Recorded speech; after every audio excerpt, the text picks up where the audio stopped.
और दिन है शुक्रवार। आज से पवित्र सावन मास प्रारंभ हो रहा है और आप सभी श्रद्धालु श्रोताओं का बहुत बहुत स्वागत है किटकैट स्टोरीज चैनल की इस सावन मास कथा श्रृंखला में। आज की कथा से पहले जानते हैं पंचांग के बारे में। आज सूर्योदय होगा सुबह 5:52 पर और सूर्यास्त होगा शाम 7:12 पर। ब्रह्म मुहूर्त सुबह 4:16 से लेकर 5:04 तक रहेगा। अभिजीत मुहूर्त दोपहर 12:05 से 12:58 तक। राहु काल सुबह 10:30 से दोपहर 12 बजे तक रहेगा। और आज सावन मास के कृष्ण पक्ष की प्रतिपदा तिथि है जो कि ब्रह्म मुहूर्त से लेकर आज मध्य रात्रि 2:08 तक रहेगी। इसके बाद में द्वितीया तिथि प्रारंभ हो जाएगी। प्रिय श्रोताओ, सबसे पहले हम विनम्रता से ध्यान करते हैं भगवान शिव का, जो संहार के साथ साथ सृष्टि का कल्याण भी करते हैं। माता पार्वती जी का, जिनकी तपस्या ने हमें ये सिखाया कि श्रद्धा से असंभव भी संभव हो सकता है। और आज शुक्रवार के शुभ दिन पर माता लक्ष्मी जी का भी विशेष आह्वान करते हैं, जो समृद्धि, शांति और सुख की अधिष्ठात्री देवी हैं।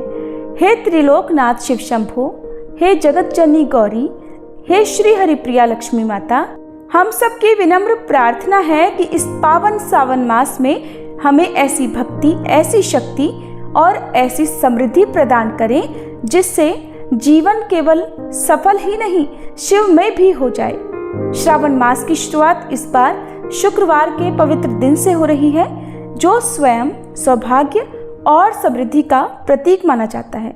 इसी मास में भगवान शिव की पूजा से जहाँ मोक्ष का मार्ग प्रशस्त होता है, वहीं माता लक्ष्मी और देवी पार्वती जी का स्मरण जीवन में संतुलन और सौंदर्य का संचार करता है। विशेषकर इस कलयुग में सावन मास का प्रत्येक क्षण पुण्यकारी है। ये ऐसा दुर्लभ अवसर है जब हर कथा, हर व्रत और हर शिवनाम संकीर्तन आपके जीवन के दोषों को हर लेता है।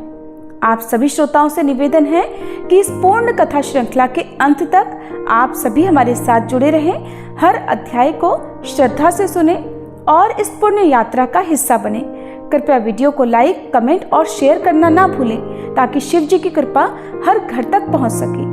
हर हर महादेव। आइए अब श्रवण करते हैं सावन मास महात्म्य के पहले दिन की कथा और वीडियो के लास्ट में आप शुक्रवार व्रत की कथा और सबसे अंत में शिव चालीसा पाठ और आरती का भी श्रवण कीजिएगा। नवमासा धृतम गर्भम भास्करस्य गभस्तिभिः पीत्वा रसम समुद्राणाम द्यौ प्रसूते रसायनम। महर्षि वेद व्यास जी भी भागवत महापुराण में श्रावण मास की प्रशंसा करते हुए कहते हैं कि ज्येष्ठ आषाढ़ मास की गर्मी से सूखी हुई पृथ्वी सावन मास के जल से सिंचित होती हुई अपनी हरितिमा से वैसे ही शोभायमान हो रही है जैसे तपस्या से दुर्बल हुआ साधक परिणाम प्राप्त हो जाने पर फिर से हष्टपुष्ट हो जाता है। जैसे दयालु पुरुष प्रजा के कष्ट को देखकर स्वयं का जीवन अर्पित करने के लिए उद्यत हो जाता है, उसी तरह बादल तीव्र वायु की प्रेरणा से प्राणियों के कल्याण के लिए अपना संपूर्ण जीवन ही अर्पित कर रहा है। पौराणिक कथा में वर्णन मिलता है कि सावन मास में ही समुद्र मंथन किया गया था और समुद्र मथने के बाद जो हलाहल विष निकला उसे भगवान शंकर ने अपने कंठ में समाहित कर सृष्टि की रक्षा की, लेकिन विषपान से महादेव का कंठ नीलवर्ण हो गया। इसी से उनका एक नाम नीलकंठ महादेव पड़ गया। विष के प्रभाव को कम करने के लिए सभी देवी देवताओं ने उन्हें जल अर्पित किया। इसलिए सावन मास में शिवलिंग पर जल चढ़ाने का भी खास महत्व है। बहुत से श्रद्धालु प्रत्येक सावन सोमवार को व्रत रखते हैं, तो इन व्रतों को आप अपनी शारीरिक क्षमता के अनुसार चाहे तो निर्जला या फिर एक समय फलाहार ग्रहण करके व्रत रख सकते हैं। सावन के महीने में प्रदोष काल में भगवान शिव का विशेष पूजन अर्चन करना चाहिए। प्रदोष काल का समय सूर्यास्त से 45 मिनट पहले और 45 मिनट बाद का समय होता है। भगवान शिव से जुड़े हुए जो भी व्रत त्योहार होते हैं उनमें आपको प्रदोष काल के समय का पता होना चाहिए ताकि मुख्य पूजा आप प्रदोष काल में कर सकें। जो श्रद्धालु सावन महीने के नियमों का पालन करना चाहते हो, व्रत रखना चाहते हो, उन्हें इस महीने में अपनी किसी एक प्रिय वस्तु का त्याग करना चाहिए। खाने पीने से जुड़ी हुई कोई ऐसी सामग्री जो आपको बहुत प्रिय है, उसका आप त्याग पूरे सावन महीने में कर सकते हैं और उद्यापन वाले दिन उस सामग्री का आप दान भी कर सकते हैं। सावन महीने के व्रतों का उद्यापन या पूरे सावन मास जिन्होंने नियमों का पालन किया है, उन्हें सावन पूर्णिमा के दिन व्रतों का उद्यापन करना चाहिए। इस महीने में खास तौर पर दही, बैगन, मसूर की दाल, तामसिक चीजों जैसे लहसुन, प्याज, अंडा, मांस, मछली आदि सभी प्रकार के नशे आदि से दूर रहना चाहिए और इस महीने में कढ़ी का सेवन भी नहीं करना चाहिए। जो भी श्रद्धालु पूरे सावन मास व्रत ना रख पाए, तो आइए जानते हैं कि सावन के महीने में ऐसे कौन कौन से दिन हैं जब आप सावन महीने के प्रमुख व्रत और त्योहारों का पालन कर सकते हैं या व्रत रख सकते हैं। तो सावन महीने की शुरुआत होगी संकष्टी गणेश चतुर्थी के व्रत से, यानी कि सावन महीने में पड़ने वाला पहला व्रत है 14 जुलाई सोमवार को। और सबसे विशेष बात, ये दिन भगवान शिव को भी समर्पित होता है और इसी दिन सावन का पहला सोमवार भी रहेगा, तो इस दिन आप व्रत रख सकते हैं। इसके अलावा 21 जुलाई सोमवार को रोहिणी व्रत और कामिका एकादशी रहेगी। 22 जुलाई मंगलवार को भौम प्रदोष व्रत और मंगला गौरी व्रत रहेगा। 23 जुलाई बुधवार को मासिक शिवरात्रि रहेगी, जो कि महाशिवरात्रि भी होती है, तो इस दिन आप व्रत रख सकते हैं। 24 जुलाई गुरुवार को हरियाली अमावस्या रहेगी, जो कि सावन मास की अमावस्या होती है। और 27 जुलाई रविवार को हरियाली तीज रहेगी, जो कि सुहागिन महिलाओं के लिए बहुत ही शुभ तिथि मानी जाती है। इसके अलावा 28 जुलाई सोमवार को सावन शुक्ल पक्ष की विनायक चतुर्थी रहेगी और इसी दिन सावन महीने का दूसरा सोमवार व्रत भी रहेगा। 29 जुलाई मंगलवार को नाग पंचमी का त्योहार रहेगा। फिर सावन मास के शुक्ल पक्ष की पुत्रदा एकादशी का व्रत रहेगा 5 अगस्त दिन मंगलवार को। इस दिन मंगला गौरी व्रत भी होगा। 6 अगस्त दिन बुधवार को बुध प्रदोष व्रत रहेगा। 8 अगस्त शुक्रवार को वर लक्ष्मी व्रत रहेगा और फिर 9 अगस्त दिन शनिवार को नराली पूर्णिमा यानी सावन पूर्णिमा रहेगी। इस दिन रक्षाबंधन का त्योहार भी रहेगा। इसके साथ ही सावन मास समाप्त हो जाएगा। तो इन मुख्य तिथियों में आप सावन मास की विशेष पूजा अर्चना कर सकते हैं, व्रत उपवास रख सकते हैं। आइए अब आज के महात्म्य से पहले भगवान शिव की महिमा से जुड़ी एक बहुत ही सुंदर कहानी सुनते हैं। बहुत पुरानी बात है, एक गांव में भगवान शिव का एक मंदिर था।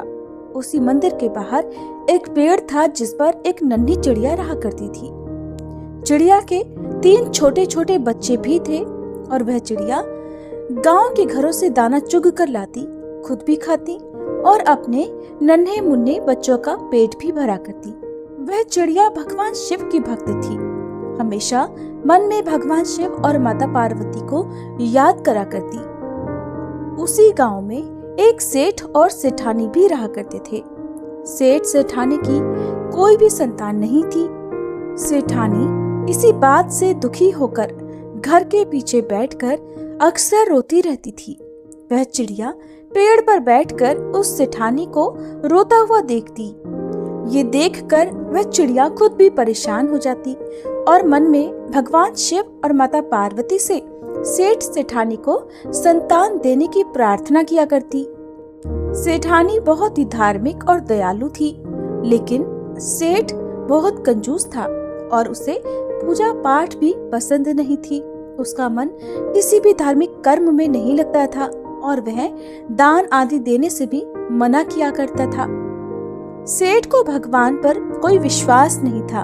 वह कभी भी पूजा पाठ नहीं करता था और न ही कभी कोई व्रत की कथा पढ़ता या सुनता था। सेठ के इन्हीं कर्मों के कारण उन्हें संतानहीन होने का दुख झेलना पड़ रहा था। उधर सेठानी को गांव की ही औरतें जब बांझन कहती तो सेठानी घर के पीछे बैठकर रोती रहती। चिड़िया पेड़ पर बैठकर जब ये सब देखती तो उसे सेठानी पर बहुत तरस आता था। उसे बहुत दुख हुआ करता था। एक दिन मन में कुछ सोचकर उस चिड़िया ने अपने बच्चों से कहा कि बच्चों, तुम अपना ख्याल रखना, मैं बहुत दूर जा रही हूँ और जल्दी ही वापस लौट कर आ जाऊंगी। ऐसा कहकर वह चिड़िया कैलाश पर्वत की ओर उड़ चली। बहुत लंबी उड़ान के बाद आखिरकार वह चिड़िया कैलाश पर्वत पर पहुंच ही गई। उड़ान भरते भरते उसका गला सूख आया था और लंबी उड़ान के कारण वह चिड़िया बहुत थक भी गई थी। इसी कारण कैलाश पर्वत पर पहुंचने के तुरंत बाद ही वह मूर्छित हो गई। माता पार्वती ने जब उस मूर्छित चिड़िया को देखा तो उस पर तरस खाकर उसे अपने हाथ के स्पर्श से पहले जैसा ऊर्जावान कर दिया। माता पार्वती ने उस चिड़िया से पूछा कि तुम इतनी मेहनत करके इतनी लंबी उड़ान भरकर यहाँ किस कारण से आई हो? तब चिड़िया ने कहा, माता, मेरे गांव में एक सेठ सेठानी रहते हैं, लेकिन उनकी कोई भी संतान नहीं है। आप कृपा करके उन्हें संतान सुख दे दीजिए, आप उन्हें पुत्र दे दीजिए, क्योंकि संतान के लिए सेठानी जी बहुत दुखी हैं, बहुत रोती रहती हैं, और हे माता, मुझसे उस सेठानी का दुख देखा नहीं जाता। चिड़िया की बात महादेव भी सुन रहे थे। तब महादेव ने उस चिड़िया से कहा कि वह सेठ ना तो कभी पूजा पाठ करता है, ना कभी भागवत कथा सुनता है, और न ही कोई पुण्य का कर्म करता है।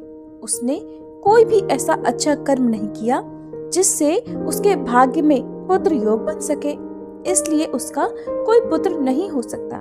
ये बातें जानकर नन्ही चिड़िया बार बार भगवान शिव और माता पार्वती से आग्रह करने लगी कि हे प्रभु, आप सेठ सेठानी को संतान सुख दे दीजिए। तब माता पार्वती ने भगवान शिव को इस बात के लिए मना ही लिया। तब भगवान शिव इस प्रकार बोले कि पुत्र तो उसे हम दे देंगे, लेकिन सेठ अगर अब भी पुण्य कर्म नहीं करेगा तो उसका पुत्र जल्दी ही मृत्यु को प्राप्त हो जाएगा। ये बात सुनकर चिड़िया ने कहा, प्रभु, आप बस सेठानी को एक बार पुत्र दे दीजिए।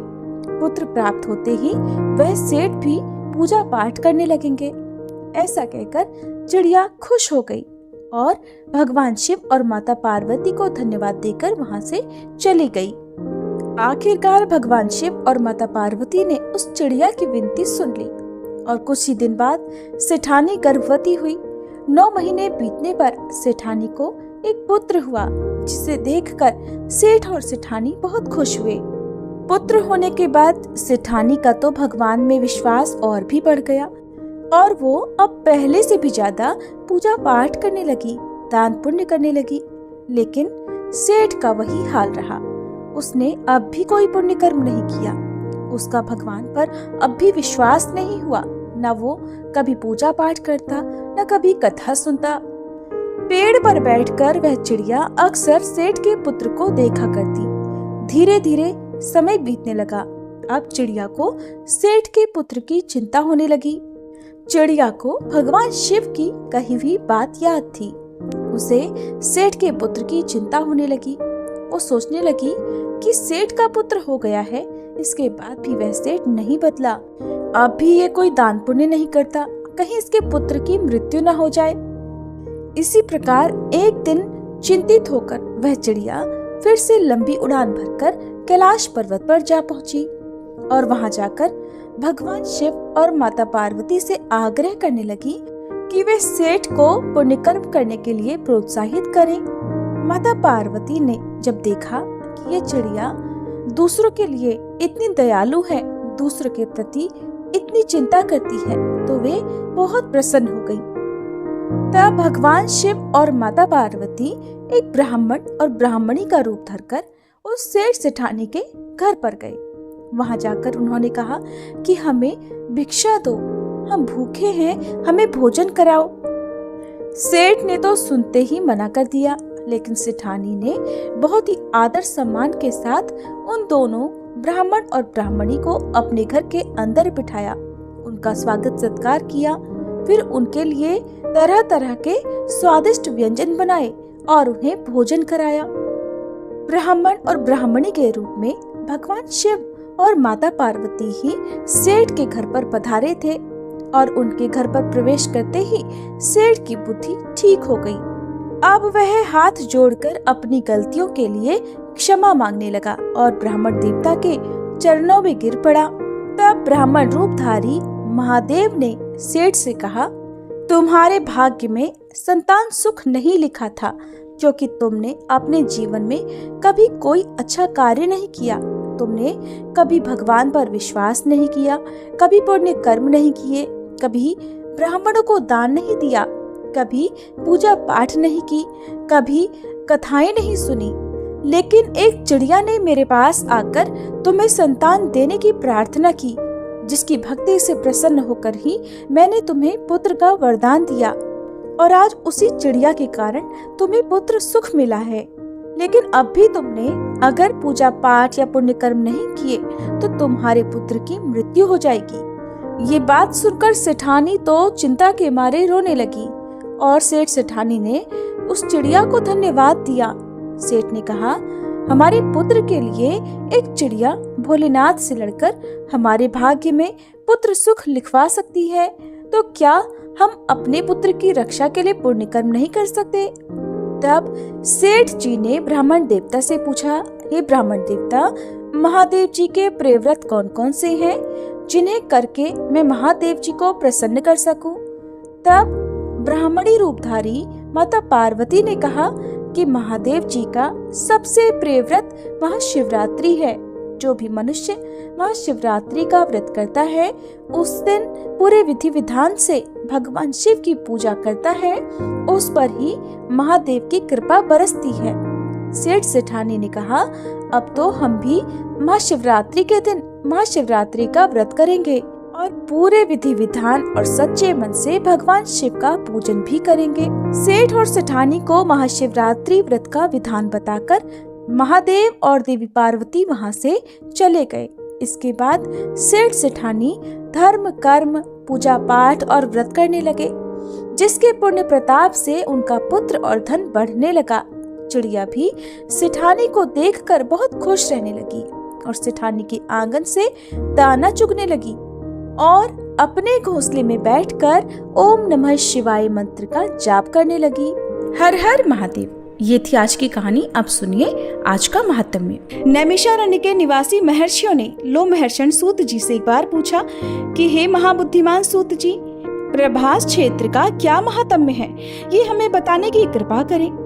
मुनियों का यह वचन सुनकर सूत जी अपने गुरुदेव सत्यवती नंदन व्यास जी को प्रणाम करके इस प्रकार बोले, जिनका वक्ष स्थल श्री वत्स चिन्ह से सुशोभित है, जो संपूर्ण जगत के उत्पत्ति स्थान, सबको मोहने वाले, इच्छानुसार रूप धारण करने वाले, अप्रमेय गुरु देव, निर्भय आश्रय, हंस, आकाश की तरह सर्वव्यापी, आयास शून्य प्रपंच से परे, निरंजन, ध्येय तथा ध्यान रहित हैं, ज्ञानी जन जिन्हें अस्ति नास्ति अर्थात भावा भाव स्वरूप कहते हैं, और जो दूर से दूर और निकट से निकट हैं, मन से जिनका ग्रहण नहीं हो सकता, जो परम धाम परम पुरुष नाम से प्रसिद्ध, जगन्मय, हृदय कमल के आसन पर विराजमान, तेजो रूप तथा इंद्रिय रहित हैं, ऐसे परमात्मा को नमस्कार करके मैं पाप नाशिनी कथा आरंभ करता हूँ। आप सभी अब ध्यान पूर्वक और सावधान होकर सुनिए। ये कथा श्रद्धालु और शांत द्विज को सुनाने योग्य है। जैसे सब देवताओं में देव महेश्वर श्रेष्ठ हैं, जिस प्रकार नदियों में गंगा, वर्णों में ब्राह्मण, अक्षरों में ओंकार, पूजनीयों में माता तथा गुरुजनों में पिता सबसे श्रेष्ठ हैं, उसी प्रकार सभी शास्त्रों में स्कंद पुराण उत्तम है। पूर्व काल में कैलाश पर्वत के शिखर पर ब्रह्मादि देवताओं के समीप पिनाक पाणी भगवान शिव ने पार्वती जी के सम्मुख स्कंद पुराण सुनाया था। फिर पार्वती जी ने अपने पुत्र स्कंद को, स्कंद ने नंदीगण को, नंदी ने कुमार अर्थात सनकादि को, और कुमार ने परम बुद्धिमान व्यास जी को सुनाया था। व्यास जी के मुख से कही हुई उसी कथा को मैं आप लोगों के सामने कहता हूँ। आप सब महर्षि सद्भाव से युक्त हैं, इसलिए मुझे आपको स्कंद पुराण संहिता सुनाने के लिए उत्साह हो रहा है। प्राचीन काल में ब्रह्मा जी ने बड़ा कठिन तप किया। तब 6 अंग, पद और क्रम के सहित वेद प्रकट हुए और फिर सर्वशास्त्र में संपूर्ण पुराण का प्रादुर्भाव हुआ, जो नित्य शब्द में पुण्य जनक तथा 100 करोड़ श्लोकों से विस्तार को प्राप्त हुआ है।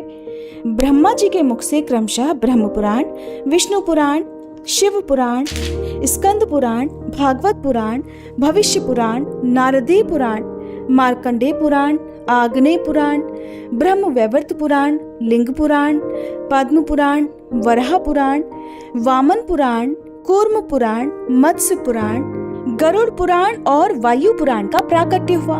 इन 18 पुराणों का नामोच्चारण सभी पापों का नाश करने वाला है। इसके सिवा मुनियों ने 18 उप पुराण भी बताए हैं। सनत कुमार, नरसिंह, स्कंद, नंदीश्वर कथित शिवधर्म, दुर्वासा, नारद, कपिल, मनु, उष्णा, ब्रह्मांड, वरुण, कालिका, महेश्वर, सांब, सौर, पाराशर, मारीच तथा भार्गव। हे ब्राह्मणों, ये उप पुराणों के नाम बताए गए हैं। तब ऋषिगण कहने लगे, हे सूत जी, अब हम तीर्थों का विस्तृत वर्णन भी सुनना चाहते हैं। श्री सूत जी कहने लगे, हे ब्राह्मणों, प्राचीन काल में पर्वत श्रेष्ठ कैलाश पर देवी पार्वती ने एक समय यही बात पूछी थी। वह प्रसंग अब मैं सुनाता हूँ। एक समय की बात है, गिरिराज कुमारी उमा ने अत्यंत विस्मित होकर महादेव जी के मुख की ओर देखा और हाथ जोड़कर बड़ी मधुर वाणी में कहा, हे जगन्नाथ, हे महेश्वर, मैंने आपको प्रसन्न करने की इच्छा से अनेक जन्मों तक आपके स्वरूप का अनुसंधान किया, किंतु आपका कहीं अंत ही नहीं मिला। देवदेव, आपका रूप अनंत है, आपको नमस्कार है। आप वेद के रहस्य तथा वेद वाणी द्वारा प्रशंसित हैं, आपको नमस्कार है। आप सदा शमशान भूमि में रमते रहते हैं और आकाश में भी विचरण करते हैं, आपको नमस्कार है। देवी पार्वती के मुख से ऐसे वचनों को सुनकर भगवान शिव बोले, हे देवेश्वरी, मैं तुम्हारा सृष्टा हूँ और तुम संपूर्ण जगत की सृष्टि करती हो। तुम्हारे और मेरे द्वारा ही इस संपूर्ण जगत ओतप्रोत है। मैं और तुम दोनों संपूर्ण ऐश्वर्य शक्ति से युक्त होकर सभी प्राणियों के भीतर स्थित हैं, सब और प्रतिष्ठित हैं। मैं तुम्हारे साथ खेल करता हूँ। तुम ही धृति और धारणा शक्ति हो, तुम ही प्रकृति हो, सदा मेरे अंगों में निवास करने वाली हो। अधिक क्या कहूँ, तुम मुझे प्राणों से भी बढ़कर प्रिय हो। तुम्हारे मन में जो भी इच्छा हो उसके अनुसार वर मांगो। तब देवी बोली, हे जगन्नाथ, मैं धन्य हूँ, पुण्यात्मा हूँ और मैंने उत्तम तप का अनुष्ठान किया है, जिससे आपने मेरी ओर हर्ष भरी दृष्टि से देखा है। देव, इस समय मुझसे सब तीर्थों का विस्तार पूर्वक वर्णन कीजिए। देवी पार्वती की बातों को सुनकर भगवान शिव कहने लगे, देवेश्वरी, तीर्थों का दर्शन और उनमें स्नान परम कल्याणकारी है। श्रेष्ठ मुनिगण तीर्थों के श्रवण की भी प्रशंसा करते हैं। पृथ्वी पर नैमिष और आकाश में पुष्कर तीर्थ प्रसिद्ध हैं। इनके सिवा केदार, प्रयाग, विपाशा अर्थात व्यास, उर्मिला, कृष्णा, वेणा, महादेवी, चंद्रभागा, सरस्वती, गंगा सागर संगम, शुभदायिनी काशीपुरी, महाभागा शतभद्रा, महानदी सिंधु, गोदावरी, कपिला, महानद शोण, पयोधी, कौशिकी, देवखात, गया, द्वारावती तथा महातीर्थ प्रभास, ये सब पापों का नाश करने वाले हैं। ये सब तीर्थ जो इस समय पृथ्वी पर उपस्थित हैं, उनका दर्शन करके मनुष्य का फिर इस संसार में दोबारा जन्म नहीं होता।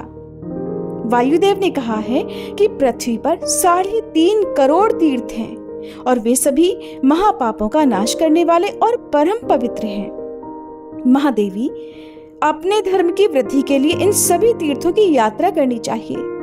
जहाँ शरीर से जाना संभव ना हो, वहाँ मन से ही जाना चाहिए। तब देवी बोली, हे प्रभु, सभी प्राणी सब प्रकार के उपद्रवों से ग्रस्त हैं। उनकी आयु बहुत कम है। वे अनेक प्रकार के व्यामोह से बंधे हुए हैं। त्रेता और द्वापर में भी ऐसी स्थिति रहती है। फिर भयंकर कलिकाल की तो बात ही क्या है। इसलिए प्रभु, उन सब के हित के लिए आप किसी ऐसे तीर्थ का वर्णन कीजिए जिसके दर्शन से सभी तीर्थों का फल प्राप्त हो सके। भगवान शिव कहने लगे, देवी, आप मेरे बाहर विचरने वाले प्राण हो। आप ही संपूर्ण जगत की उत्पत्ति स्थान हो। आपके प्रश्न के अनुसार अब मैं सभी बातों का यथावत वर्णन करूंगा। ये रहस्य का भी रहस्य है। इसको प्रयत्न पूर्वक अत्यंत गुप्त रखना चाहिए। नास्तिकों और पापाचारियों को कभी भी इसका उपदेश नहीं देना चाहिए। जिसके भीतर भक्ति हो, ऐसे उत्तम शिष्य और श्रद्धालु पुत्र को ही इस रहस्य का उपदेश देना चाहिए। हे सुव्रते, चराचर प्राणियों सहित संपूर्ण ब्रह्मांड में 3.5 करोड़ तीर्थ हैं। ये बात तो पहले ही बताई गई है। और उन सब में छिपा हुआ श्रेष्ठ तीर्थ प्रभास है। इसे देखकर कलयुग के पाप से मोहित संस्कार रहित मनुष्य बड़े उद्वेग को प्राप्त होते हैं, जहां तहां क्रोधित हो उठते हैं। अपने आप में बड़प्पन का अभिमान रखने वाले और मिथ्या ज्ञान से मोहित जो अधर्मी मनुष्य भेद और कपट रखकर तीर्थ यात्रा करते हैं, वे तीर्थ में मृत्यु को प्राप्त होकर भी सिद्धि नहीं पाते। इसलिए मैंने अनेक तीर्थों और शिवलिंगों को गुप्त कर रखा है। वे कलयुग में पापाचारियों के लिए सिद्धिप्रद नहीं होते। जो क्रोध, लोभ और इंद्रियों को जीत चुके हैं, ऐसे दंभ और मात्सर्य से रहित ब्राह्मण, क्षत्रिय, वैश्य और शूद्र कोई भी क्यों न हो, अगर सद्भाव से भावित होकर उत्तम व्रत का पालन करते हुए तीर्थों का दर्शन करते हैं, तो उनके हित के लिए मैं त्रिभुवन विख्यात सर्वोत्तम प्रभास क्षेत्र का ही नाम लेता हूँ। जो लोग यम नियम से युक्त और अहंकार से रहित हैं, उनके लिए कहता हूँ, पृथ्वी पर सब तीर्थों में उत्तम एकमात्र प्रभास क्षेत्र मुझे विशेष प्रिय है। महादेवी, उस तीर्थ में मैं निरंतर स्थित रहता हूँ। वहां मेरा दिव्य लिंग प्रकट हुआ है, जो दिव्य तेज से युक्त और अग्नि मंडल से मंडित है।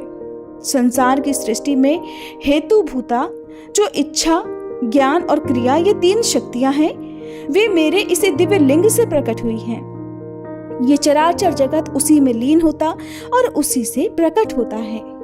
उस उत्तम क्षेत्र को कोई नहीं जानता, वरानने प्रभास क्षेत्र में जो मेरा स्वरूप है, वह क्षेत्रज्ञ कहा गया है और मैं वहां सोमनाथ से प्रसिद्ध हूँ। जो मनुष्य इस क्षेत्र में मेरे अंश से प्रकट हुए हैं, उन्हीं को मेरे उस लिंग के तत्व का ज्ञान है। वह लिंग प्राचीन काल के भैरव कल्प में प्रकट हुआ था।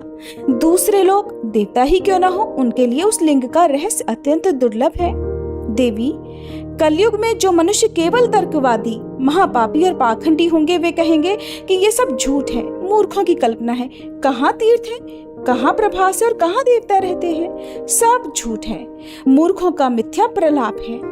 इस प्रकार वे नास्तिक, नरकगामी और पाप दूषित मन वाले मूर्ख मनुष्य बातें किया करेंगे और तीर्थों आदि की हंसी उड़ाएंगे। इसलिए उन्हें कभी सिद्धि नहीं प्राप्त होगी। जो मनुष्य शिवजी की निंदा में तत्पर रहते हैं, वे तीर्थ में जाकर अगर मर भी जाएं, तो भी पशु पक्षियों की योनियों में जन्म लेते देखे जाते हैं।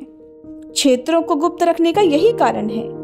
हे देवेश्वरी, युग युग में जितने तीर्थ कहे गए हैं, उन सब में प्रभास क्षेत्र ही मुझे विशेष प्रिय है। जय भोलेनाथ। इसके आगे देवी पार्वती ने भोलेनाथ से जो कुछ भी कहा, उसका वृतांत आप अगले अध्याय में सुनिएगा। आज शुक्रवार के दिन अब सुनिए संतोषी माता की कथा। एक गांव में एक बुढ़िया रहती थी, जिनके 7 बेटे थे। 6 बेटे कमाने वाले थे, लेकिन एक बेटा निकम्मा था। 6 बेटे कमाने वाले थे और एक बेटा निकम्मा था। बुढ़िया माँ 6 पुत्रों का जूठा 7वें पुत्र को दिया करती। 7वां पुत्र एक दिन अपनी पत्नी से बोला, देखो मेरी माता का मुझ पर कितना प्रेम है। वह बोली, क्यों नहीं, सबका जूठा बचा हुआ तुमको जो खिलाती है। तब वह बोला, जब तक आंखों से ना देखूं मान नहीं सकता। पत्नी ने हंसकर कहा, देख लोगे तब तो मानोगे ना। फिर कुछ दिनों के बाद एक बड़ा त्योहार आया। घर में 7 तरह के भोजन और चूरमा के लड्डू बने। वह पत्नी की बात को जांचने के लिए सिर दर्द का बहाना बनाकर पतला कपड़ा ओढ़कर रसोई में जाकर सो गया और कपड़े में से सब देखता रहा। 6 भाई भोजन करने आए। उसने देखा माँ ने उनके लिए सुंदर सुंदर आसन बिछाए, 7 तरह की रसोई परोसी और आग्रह कर करके उन्हें भोजन कराती रही। वह चुपचाप देखता रहा। 6 भाई भोजन करके उठ गए। तब माँ ने उनकी 5 थालियों में से लड्डुओं के टुकड़ों को उठाया और एक लड्डू बनाया। जूठन साफ करके माँ ने उससे पुकारा, उठ बेटा उठ, तेरे भाइयों ने भोजन कर लिया, तू भी उठकर भोजन कर ले। तब उसने कहा, माँ मुझे भोजन नहीं करना, मैं परदेश जा रहा हूँ। माता ने कहा, कल जाना हो तो आज ही चला जा। वह बोला, हाँ हाँ आज ही जा रहा हूँ। ऐसा कहकर वह घर से निकल गया। चलते समय उसे पत्नी की याद आई। वह गौशाला में कंडे थाप रही थी। तब वह वहां जाकर बोला, सुनो मेरे पास तो कुछ नहीं है, ये अंगूठी है, ये ले लो और अपनी कोई निशानी मुझे भी दे दो। पत्नी बोली, मेरे पास क्या है, ये गोबर भरा हाथ है। ऐसा कहकर उसकी पत्नी ने पीठ पर गोबर के हाथ की थाप मार दी। तब वह चल पड़ा। चलते चलते दूर देश में पहुंच गया। वहां एक साहूकार की दुकान थी। वहां जाकर बोला, सेठ जी मुझे नौकरी पर रख लो। साहूकार को नौकर की सख्त जरूरत थी। साहूकार ने कहा, काम देखकर तनख्वाह मिलेगी। उसने कहा, सेठ जी जैसा आप ठीक समझे। अब उसे साहूकार के यहाँ नौकरी मिल गई। वह वहां दिन रात मेहनत से काम करने लगा। कुछ दिन में दुकान का लेन देन, हिसाब किताब, ग्राहकों को माल बेचना सारा काम करने लगा। साहूकार के 7-8 नौकर थे, वे सब चक्कर खाने लगे। लेकिन उसने अपनी लगन, परिश्रम और ईमानदारी से सभी को पीछे छोड़ दिया और उसे फिर अपने किए का फल भी मिला। सेठ ने भी उसका काम देखा और 3 महीनों में ही उसे मुनाफे में साझीदार बना लिया।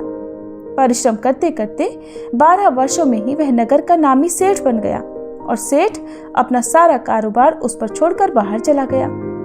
इधर घर पर उसकी पत्नी पर क्या बीती वह भी सुनिए। सास ससुर उसे अब दुख देने लगे। गृहस्थी का सारा काम करवाकर उसे लकड़ी लेने जंगल में भेजा करते। इस बीच घर की रोटियों के आटे से जो भूसी निकलती उसकी रोटी बनाकर रख दी जाती और फूटे नारियल की नरेली में पानी दिया जाता। इस तरह उसके दिन बीतते रहे। एक दिन जब वह जंगल में लकड़ी लेने जा रही थी, तब उसे रास्ते में बहुत सी स्त्रियां संतोषी माता का व्रत करती दिखाई दी। वह वहां खड़ी होकर पूछने लगी, बहनों, ये तुम किस देवी या देवता का व्रत कर रही हो और इसके करने से क्या फल मिलता है? इस व्रत के करने की क्या विधि है? यदि तुम अपने इस व्रत का विधान मुझे समझाकर कहोगी तो मैं तुम्हारा बड़ा एहसान मानूंगी। उनमें से एक स्त्री बोली, सुनो, ये संतोषी माता का व्रत है। इसके करने से निर्धनता और दरिद्रता का नाश होता है। लक्ष्मी आती है, मन की चिंताएं दूर होती हैं, मन को प्रसन्नता और शांति मिलती है। निपुति को पुत्र मिलता है। पति बाहर गया हो तो वह शीघ्र लौट आता है। कुमारी कन्या को मनपसंद वर मिलता है। चलता मुकदमा खत्म हो जाता है। कलह क्लेश की स्थिति हो तो मुख शांति होती है। घर में धन जमा हो, धन जायदाद का लाभ होता है। और भी जो कुछ भी मन में हो, जो कुछ भी कामना हो, सब संतोषी माता की कृपा से पूरी हो जाती है, इसमें संदेह नहीं। तब वह पूछने लगी, ये व्रत कैसे किया जाता है? ये भी बताओ तो बड़ी कृपा होगी। वह स्त्री कहने लगी, बहन, बिना परेशानी, श्रद्धा और प्रेम से जितना भी बन सके प्रसाद लेना। 5.25 पैसे से 5.25 आने या फिर इससे भी ज्यादा शक्ति और भक्ति के अनुसार गुड़ और चना लेना। हर शुक्रवार को निराहार रहकर कथा कहना सुनना। इसके बीच में क्रम टूटना नहीं चाहिए। लगातार नियम का पालन करना। सुनने वाला कोई ना मिले तो घी का दीपक जलाकर उसके आगे जल से भरा हुआ पात्र रखकर कथा कहना, परंतु नियम नहीं टूटना चाहिए। जब तक कार्य सिद्ध न हो नियम पालन करना और कार्य सिद्ध हो जाने पर व्रत का उद्यापन करना। 3 मास में ही माता पूरा फल प्रदान करती है। यदि किसी के ग्रह खोटे हों तब भी माता 1 वर्ष में अवश्य उनको अनुकूल करती है। कार्य सिद्ध होने पर ही उद्यापन करना चाहिए, बीच में नहीं। उद्यापन में 2.5 सेर आटे का खाजा और इसी अनुसार खीर और चने का साग बनाना। 8 बच्चों को भोजन कराना। जहाँ तक मिले देवर, जेठ, भाई, बंधु या कुटुंब के लड़के लेना। न मिले तो रिश्तेदारों और पड़ोसियों के लड़के बुलाना। उन्हें भोजन कराकर यथाशक्ति दक्षिणा देकर माता का नियम पूरा करना। ध्यान रखना, उस दिन घर में कोई खटाई न खाए। ये सुनकर वह वहां से चल पड़ी। रास्ते में लकड़ी के गट्ठर को उसने बेच दिया और उन पैसों में गुड़ चना लेकर माता के व्रत की तैयारी कर आगे चली। रास्ते में संतोषी माता के मंदिर में जाकर वह माता के चरणों में लेट गई और विनती करने लगी, माँ, मैं दीन हूँ, निपट मूर्ख हूँ, व्रत के कोई भी नियम नहीं जानती हूँ, मैं बहुत दुखी हूँ। हे माता, मेरा दुख दूर करो, मैं तुम्हारी शरण में हूँ। संतोषी माता को उस पर दया आ गई। एक शुक्रवार बीता कि दूसरे शुक्रवार को ही उसके पति का पत्र आया और तीसरे शुक्रवार को उसका भेजा हुआ पैसा भी आ पहुंचा। अब तो ये देखकर जिठानी मुंह सिकोड़ने लगी, इतने दिनों बाद पैसा आया, इसमें क्या बढ़ाई है? लड़के ताने देने लगे, काकी के पास तो पत्र आने लगे, रुपया आने लगा, अब तो काकी की खूब खातिर बढ़ेगी और अब तो काकी बुलाने से भी नहीं बोलेगी। बेचारी सरलता से कहती कि भैया पत्र आए, रुपया आए तो हम सब के लिए ही तो अच्छा है। ऐसा कहकर आंखों में आंसू भरकर संतोषी माता के मंदिर में जाकर वह मातेश्वरी के चरणों में गिरकर रोने लगी। कहने लगी, माँ, मैंने तुमसे पैसा तो नहीं मांगा, मुझे पैसे से क्या काम, मुझे तो अपने सुहाग से काम है। माँ, मैं तो अपने स्वामी के दर्शन और सेवा मांगती हूँ। तब माता ने प्रसन्न होकर कहा कि जा बेटी, तेरा स्वामी भी जल्दी आएगा।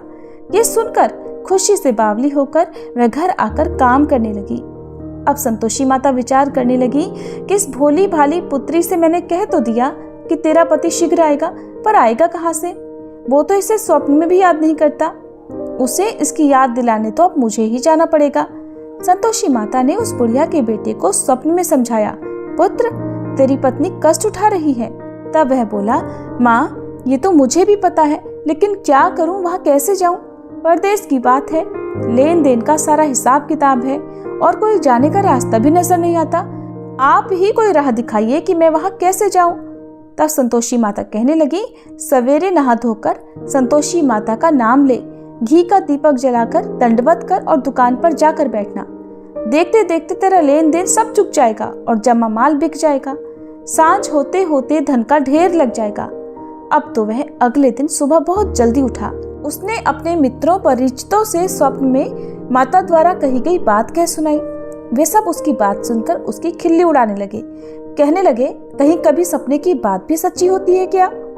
लेकिन उनमें एक बूढ़ा व्यक्ति बहुत समझदार था। वह बोला, देखो भाई, मेरी बात मानो। इस तरह सच या झूठ कहने के बदले देवता ने जैसा कहा है वैसा ही करना, तेरा क्या जाता है? अब बूढ़े व्यक्ति की बात मानकर नहा धोकर उसने संतोषी माता को प्रणाम किया, फिर घी का दीपक जलाकर दुकान पर जा बैठा और जैसा संतोषी माता ने कहा वैसा ही हुआ। शाम तक धन का ढेर लग गया। वह हैरान हो गया। मन में संतोषी माता का नाम लेकर प्रसन्न होकर घर जाने के लिए गहने, कपड़े और सामान खरीदने लगा। सब काम से निपट कर वह अपने घर को रवाना हुआ। उधर उसकी पत्नी जंगल में लकड़ी लेने गई थी। लौटते समय थक जाने के कारण वह संतोषी माता के मंदिर पर विश्राम करने बैठ गई। ये तो उसका रोज रुकने का स्थान था। तब धूल उड़ती देखकर उसने माता से पूछा, हे माते, ये धूल कैसे उड़ रही है? संतोषी माता ने कहा, पुत्री, ये देख, तेरा पति आ रहा है। अब तू ऐसा कर, लकड़ियों के 3 बोझ बना, एक नदी के किनारे रख, दूसरा मेरे मंदिर पर और तीसरा अपने सिर पर रख। तेरे पति को लकड़ी का गट्ठर देखकर मोह पैदा होगा। ये वहाँ पर रुकेगा, नाश्ता पानी करके माँ से मिलने जाएगा। तो लकड़ी का गट्ठर उठाकर जाना और बीच चौक में गट्ठर डालकर 3 आवाजें जोर से लगाना, लो सासू जी, लकड़ियों का गट्ठर लो, भूसी की रोटी दो, नारियल के खोपरे में पानी दो, और आज कौन मेहमान आया है? संतोषी माता की बात सुनकर वह बहुत अच्छा माँ कहकर प्रसन्न मन से लकड़ियों के 3 गट्ठर बना लाई। एक नदी के तट पर, दूसरा माता के मंदिर पर रखा। इतने में ही मुसाफिर वहां आ पहुंचा। सूखी लकड़ी देखकर उसको इच्छा हुई कि अब यहीं विश्राम कर ले और भोजन बनाकर खा पी कर फिर गांव को चले। इस प्रकार भोजन करके विश्राम कर वह अपने गांव में आ गया। उसी समय बहू सिर पर लकड़ी का गट्ठर लिए आई। उसने गट्ठर को आंगन में डाला, जोर से 3 आवाजें लगाई, लो सासू जी, लकड़ी का गट्ठर लो, भूसी की रोटी दो, नारियल के खोपरे में पानी दो, आज कौन मेहमान आया है? ये सुनकर सास ने अपने दिए हुए कष्टों को भुलाने के लिए कहा, बहू, तू ऐसा क्यों कह रही है? तेरा पति ही तो आया है। आ बैठ, मीठा भात खाकर कपड़े गहने पहन। पत्नी की आवाज सुनकर उसका पति बाहर आया। फिर उसके हाथ में पहनी अंगूठी देखकर और उसकी दशा देखकर वह व्याकुल हो गया। उसने माँ से पूछा, माँ, ये कौन है? माँ बोली, बेटा, तेरी ही तो पत्नी है। आज 12 वर्ष हो गए हैं। जब से तू गया है तब से सारे गांव में जानवर की तरह भटकती फिरती है। काम काज कुछ करती नहीं, 4 समय आकर खा जाती है। अब मुझे देखकर भूसी की रोटी और नारियल के खोपरे में पानी मांगती है। तब वह बोला, माँ, मैंने इसे भी देखा है और तुम्हें भी। मुझे दूसरे घर की चाबी दो, मैं उसमें रहूंगा। माँ ने कहा, ठीक है बेटा, जैसी तेरी मर्जी। ऐसा कहकर माँ ने चाबी का गुच्छा बेटे के सामने रख दिया। उसने दूसरे घर को खोलकर सारा सामान जमाया। एक ही दिन में वहां राजा के महल जैसा ठाट बाट हो गया। अब क्या था, वह सुख भोगने लगी। अगला शुक्रवार उसने अपने पति से कहा कि सुनो, मुझे संतोषी माता का उद्यापन करना है। पति बोला, बहुत अच्छा, खुशी से कर लो। अब वह उद्यापन की तैयारी करने लगी। जेठ के लड़कों को भोजन के लिए कहने गई। उन्होंने मंजूर किया, परंतु पीछे से जेठानी ने अपने बच्चों को सिखलाया, देखो रे, भोजन के समय सब लोग खटाई मांगना, जिससे उसका उद्यापन पूरा न हो। अब लड़के भोजन करने आए, खीर पेट भरकर खाई, लेकिन माँ की बात याद आते ही कहने लगे, चाची हमें कुछ खटाई खाने को दो, खीर खाना हमें बिल्कुल अच्छा नहीं लगता। और लड़के उठ खड़े हुए, फिर बोले, पैसे लाओ। भोली भाली बहू कुछ भी नहीं जानती थी, उसने उन लड़कों को पैसे दे दिए। लड़कों ने बाजार जाकर उन पैसों से इमली खरीदी और खाई।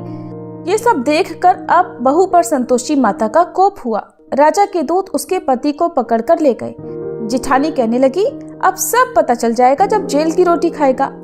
बहू से ये वचन सहन नहीं हुए। वह संतोषी माता के मंदिर में गई और कहने लगी, माता ये आपने क्या किया? हंसाकर आप मुझे क्यों रुलाने लगी? संतोषी माता बोली, पुत्री तूने मेरा व्रत भंग किया है, इतनी जल्दी सारी बातें भुला दी। वह बोली, माँ मैं तो कुछ भी नहीं भूली, न ही मैंने कोई अपराध किया है, मुझे तो लड़कों ने भूल में डाल दिया, मुझे क्षमा करो माँ। तब माँ बोली, ऐसी भूल भी कहीं होती है? वह बोली, अब कोई भूल नहीं होगी, अब बताओ मेरे पति कैसे वापस आएंगे? संतोषी माता बोली, पुत्री जा, तेरा पति तुझे रास्ते में ही आता मिलेगा। वह मंदिर से निकलकर बाहर आई तो रास्ते में उसे अपना पति आता हुआ मिला। उसने पूछा, कहाँ गए थे? तब वह बोला, इतना धन जो कमाया है उसका कर राजा ने मांगा था, वही भरने गया था। तब वह प्रसन्न होकर बोली, भला हुआ, अब घर चलो। फिर अगला शुक्रवार आया, तब वह बोली, मुझे माता का उद्यापन करना है। पति ने कहा, ठीक है करो। फिर वह जेठ के लड़कों से भोजन करने को कहने गई। जेठानी ने लड़कों को फिर सिखा दिया कि तुम पहले की तरह खटाई मांगना। अब की बार लड़के भोजन करने बैठे, लेकिन भोजन करने से पहले ही कहने लगे, हमें खीर पूरी अच्छी नहीं लगती, जी घबराता है, कुछ खटाई खाने को दो। तब वह बोली, खटाई तो खाने को नहीं मिलेगी, खाना हो तो खाओ। उनके उठकर चले जाने पर उसने ब्राह्मणों के लड़के बुलवाकर उन्हें भोजन करवाया। दक्षिणा की जगह उन्हें एक एक फल दिया। इससे संतोषी माता प्रसन्न हो गई और माता की कृपा से 9 माह बाद उनको चंद्रमा के समान एक सुंदर पुत्र प्राप्त हुआ। पुत्र को लेकर वह हर दिन संतोषी माता के मंदिर में जाने लगी। माँ ने सोचा, ये रोज आती है, आज क्यों ना मैं ही इसके घर चलूं, इसका आश्रय देखूं तो सही, ये कैसे रहती है, कहाँ रहती है। ये विचार कर माता ने भयानक रूप बनाया। गुड़ और चने से सना मुख, ऊपर से मुंड के समान होठ, उस पर मक्खियां भिनभिना रही थी। दहलीज पर पैर रखते ही उसकी सास चिल्लाई, देखो रे, कोई चुड़ैल डाकनी चली आ रही है, जल्दी भगाओ इसे, नहीं तो सबको खा जाएगी। बहू रोशनदान से देख रही थी। वह प्रसन्न हो उठी, आज मेरी माता मेरे घर आई है। ऐसा कहकर दूध पीते बच्चे को गोद से उतार दिया। ये सब देखकर सास क्रोध में बोली, अरे देखो तो जरा इसकी उतावली, कैसे उतावली हुई जा रही है, जो बच्चे को ही पटक दिया। इतने में ही माँ के प्रताप से जहाँ देखो वहाँ लड़के ही लड़के नजर आने लगे। वो बोली, माँ जी मैं जिनका व्रत करती हूँ ये वही संतोषी माता है। ऐसा कहकर उसने झट से घर के सारे किवाड़ खोल दिए।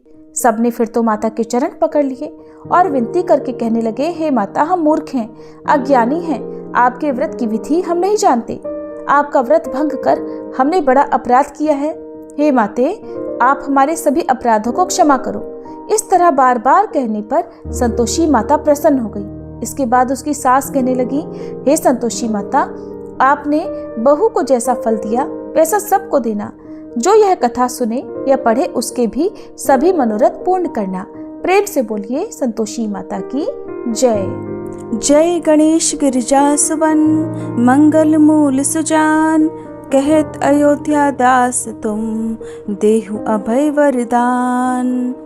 जय गिरिजापति दीन दयाला, सदा करत संतन प्रतिपाला। भाल चंद्रमा सोहत नीके, कानन कुंडल नाग फनी के। अंग गौर शिर गंग बहाए, मुंड माल तन क्षार लगाए। वस्त्र खाल बाघंबर सोहे, छवि को देखी नाग मन मोहे। मैना मातु की हवे दुलारी, बाम अंग सोहत छवि न्यारी। कर त्रिशूल सोहत छवि भारी, करत सदा शत्रुन क्षयकारी।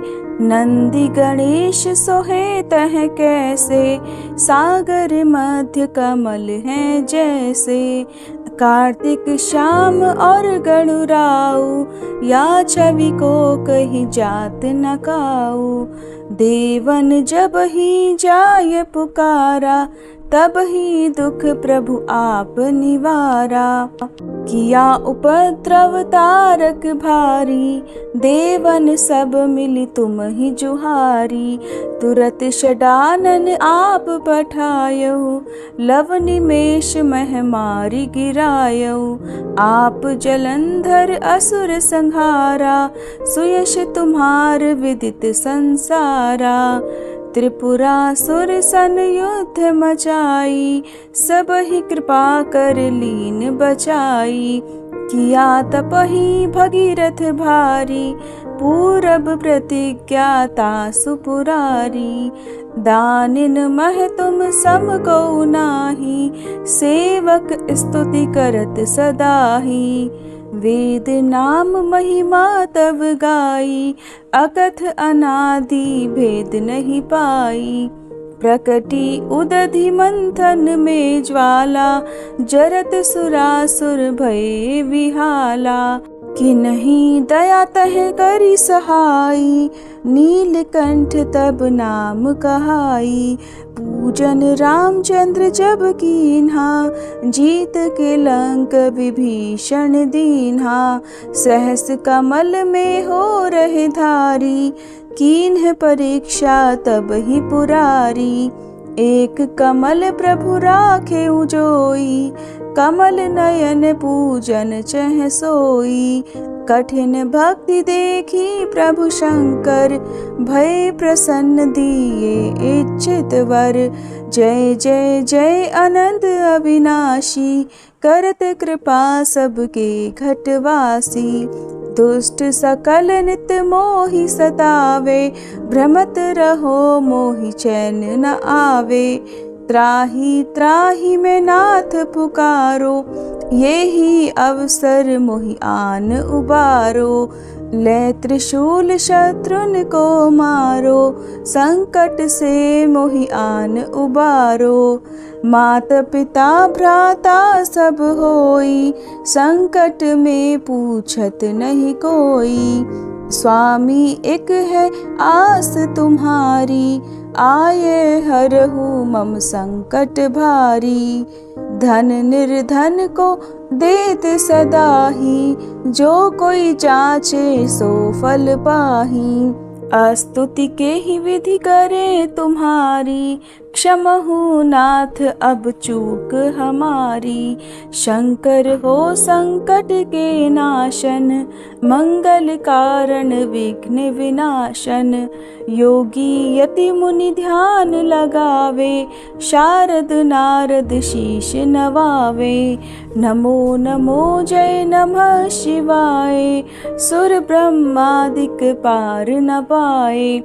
जो यह पाठ करे मन लाई, तापर होत है शंभु सहाई। ऋनिया जो कोई हो अधिकारी, पाठ करे सो पावन हारी। पुत्रहीन कर इच्छा जोई, निश्चय शिव प्रसाद तेहि होई। पंडित त्रयोदशी को लावे, ध्यान पूर्वक होम करावे। त्रयोदशी व्रत करे हमेशा, ताके तन नहीं रहे कलेशा। धूप दीप नैवेद्य चढ़ावे, शंकर सम्मुख पाठ सुनावे। जन्म जन्म के पाप नसावे, अंत धाम शिवपुर में पावे। कहे अयोध्या दास आस तुम्हारी, जानी सकल दुख हरहु हमारी। नित नेम कर प्रातः ही, पाठ करो 40, तुम मेरी मनोकामना पूर्ण करो जगदीश। मगसर छठी है मंत्र ऋतु, संवत 64 जान। स्तुति 40 शिव ही, पूर्ण कीन कल्याण। ओम जय शिव ओमकारा, स्वामी जय शिव ओमकारा। ब्रह्मा विष्णु सदाशिव, ब्रह्मा विष्णु सदाशिव, अर्धांगी धारा। ओम जय शिव ओमकारा। एकानन चतुरानन पंचानन राजे, स्वामी पंचानन राजे। हंसासन गरुड़ासन, वृषवाहन साजे। ओम जय शिव ओमकारा। दो भुज चारु चतुर्भुज, 10 भुज अति सोहे, स्वामी 10 भुज अति सोहे। त्रिगुण रूप निरखता, त्रिभुवन जन मोहे। ओम जय शिव ओमकारा। अक्षमाला वनमाला, मुंडमाला धारी, स्वामी मुंडमाला धारी। चंदन मृग मद सोहे, भाले शशिधारी। ओम जय शिव ओमकारा। श्वेतांबर पीतांबर, बाघांबर अंगे, स्वामी बाघांबर अंगे। सनकादिक गरुड़ादिक, भूतादिक संगे। ओम जय शिव ओमकारा। कर के मध्य कमंडल, चक्र त्रिशूलधारी, स्वामी चक्र त्रिशूलधारी। सुखकारी दुखहारी, जग पालनकारी। ओम जय शिव ओमकारा। ब्रह्मा विष्णु सदाशिव, जानत अविवेका, स्वामी जानत अविवेका। प्रणवाक्षर में शोभित, ये तीनों एका। ओम जय शिव ओमकारा। त्रिगुण स्वामी जी की आरती, जो कोई नर गावे, स्वामी जो कोई नर गावे। कहत शिवानंद स्वामी, रटत भोलानंद स्वामी, सुख संपत्ति पावे। ओम जय शिव ओमकारा। ओम जय शिव ओमकारा, स्वामी जय शिव ओमकारा। ब्रह्मा विष्णु सदाशिव, अर्धांगी धारा। ओम जय शिव ओमकारा।